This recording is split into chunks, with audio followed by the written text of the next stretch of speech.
ሰላም አድማጭ ተመልካቾቻችን የተለያዩ የዝውውር መረጃዎችን ይዤ መጥቻለሁ። ከመረጃዎቹ ጋር አብራችሁን ቆዩ። ከአርሰናል ጋር የሚገናኙ የዝውውር መረጃዎችን ነው ዛሬ በትኩረት የምንመለከተው።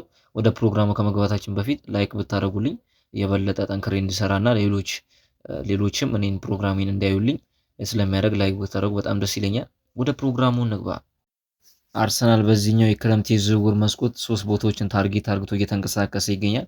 ከነኛ መካከል ሌፍት ዊንገር የ8 ቁጥር ተጫዋች እና የቀኝ ፉልባክ ተጫዋቾችን 3 ቦታዎች ላይ አርሰናል ለማጠናከር የሚመች ሆነና እንደ እቅድ ደረጃ የያዙት ሚኬል አርቴታም ከቤርታ ጋር በሚያወሩበት ወቅት 3ቱን ቦታዎች ነው በታርጌትነት ተጫዋቾችን ለማምጣት ያቀዱት ማለት ነው።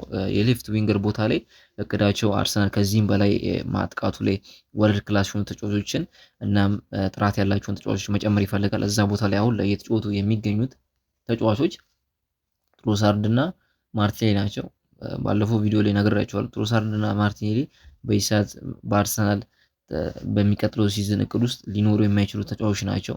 ትሮሳርድ በእድሜው ምክንያት፣ ማርቲኔሊ ደግሞ በሚያሳየው የወረደ አቋም ምክንያት ማርቲኔሊ በእርግጠኝነት በዚህ ክረምት ይወጣል ብዬ ከማስባዊ ተጫዋቾች መካከል ዋነኛው ነው ማርቲኔሊ። ስለዚህ እዛ ቦታ ላይ የትኛውን ተጫዋች ያመጣል የሚሉት መረጃዎች እየወጡ ይገኛሉ። ከነኛ መካከል ሮጀርስ ነው።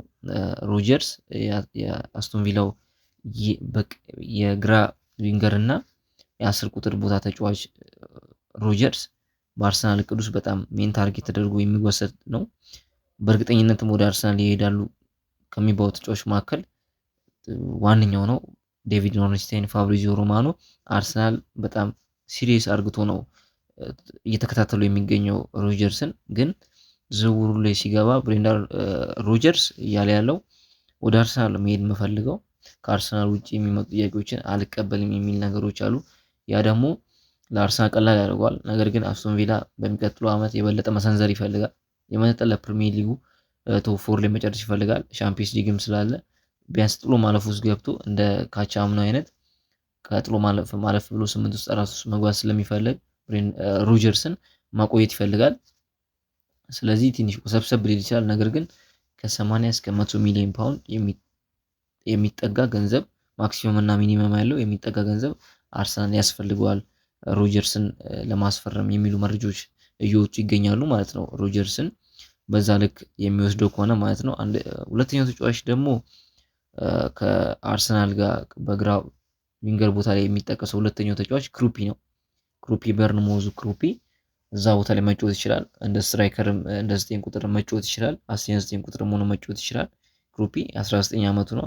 በዚህኛው የፕሪሚየር ሊግ ካልተሳሳትኩ 14 ጎሎችን አስቆጥሯል። አምና ነው ወደ በርንሞዝ የተቀላቀለው። በጣም ታለንትድ እና ፕሮሚሲንግ የሆነ ወጣት ተጫዋች ነው።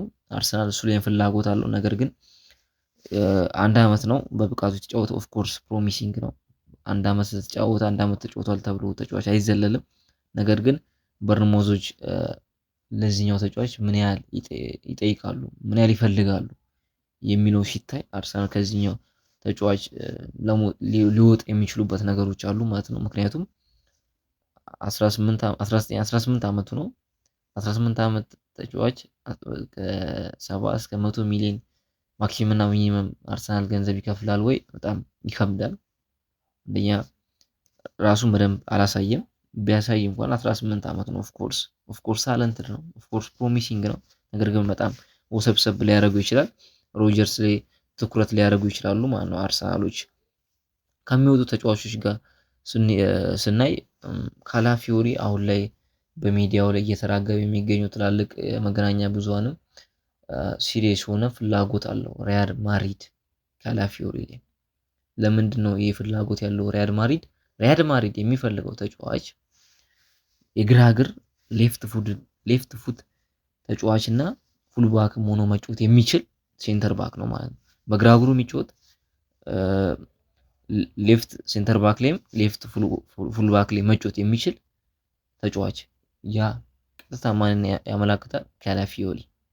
ካላፊዮሪ እንደሚታወቀው ከሆነ ከቦሎኛ ሲመጣ የአርሰናልን ጋብሪኤልን ይፎካከራ ተብሎ የሚጠቀስና በፓሲንግ ችሎታው ከጋብሪኤል ይሻላል ተብሎ የመጣ ተጫዋች ነው። ግን እንደዛ ተብሎ ቢመጣም ያንን ቦታ ለራሱ ማድረግ አልቻለም። ጋብሪኤል የበለጠ አሁን ላይ ቶፕ ሴንተር ባክ ከሚባሉ መካከል የሚጠቀስ ነው። በዛም የተነሳ ካላፊዮሪ ወደ ፉልባክ ወጥቶ እየተጫወተ ነው ከአምና ጀምሮ። ዘንድሮ ላይ ፕሮሚሲንግ የሆኑ ነገሮች አሉ።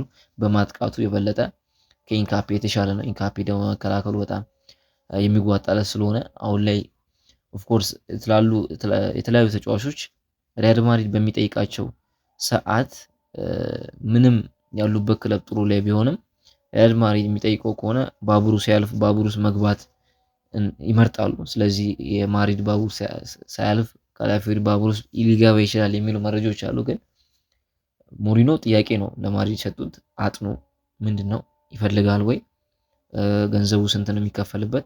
በጣም የሚመች ከሆነ ካላፊዮሪን አንጡልኝ ብለዋል ጆዜ ሞሪኖ ማለት ነው። ከታማኝ ምንጮች ነው ይሄንን እያልኳችሁ የምገኘው። ስለዚህ ምን ያህል ገንዘብ ይፈልጋል? መጀመሪያ ስለ ገንዘቡ መሄድ አያስፈልግም። መጀመሪያ ላይ ካላፊዮሪ መሄድ ይፈልጋል፣ ወደ ማድሪድ መሄድ ይፈልጋል። ካላፊዮሪ ወደ ማድሪድ መሄድ የሚፈልግ ከሆነ ወደ ገንዘቡ ይኬዳል። አርሰናል ምን ያህል ይፈልጋል? ለተከላካይ ስንት ይገባል? ለተከላካይ እስካሁን ትልቁ የወጣው 80 ሚሊዮን ፓውንድ መሰለኝ ለቨርጂል ቫንዴክ ዓለማችንን ሪከርድ ነው። ሪከርዱን እርግጠኛ ነኝ ቫንዴክ መሰለኝ ወይ ደግሞ ግቫርዲዮል ነው። ከ80 እስከ 90 ሚሊዮን ፓውንድ ነው ሪከርዱ ያለው። እንደነ ፎፋናም ያሉ የቼልሲ ተጫዋቾች የቼልሲ ሴንተር ባክ እስከ 70 ሚሊዮን ፓውንድ የወጣባቸው ተጫዋቾች አሉ። ስለዚህ ምን ያህል ገንዘብ ከ50 እስከ 70 ነው እየተባለ የሚገኘው። ከ50 ማክሲመም እና ሚኒመም ነው። ሚኒመሙ 50 ነው፣ ማክሲመሙ 70 ነው። በዛ ውስጥ ነው ገንዘቡ የተጠቀሰ የሚገኘው። ነገር ግን ካላፊዮሪ መውጣት ፈልጋለሁ የሚል ከሆነ አርሰናል ወደ መሸጡ ሊገባ ይችላል ማለት ነው። ከአርሰናል ጋር ኢንካፔን ያቆዩታል ተብሎ ይጠበቃል በዚህኛው የክረምት የዝውውር መስኮት። እናም ሊወጡ የሚችሉ ቅድም ብያቸዋለሁ፣ ማርቲኔሊ በጣም በእርግጠኝነት፣ ቤን ዋይት በጣም እሱም የመውጣቱ ቻንስ የሰፋ ነው። ኬፓ አሪዛባላጋ አልሆነለትም አልጋ ባልጋ ይላል መሰለ መንግስቱ። ስለዚህ ኬፓ አሪዛባላጋ የሚመውጣት ቻንስ ያለው ይመስለኛል።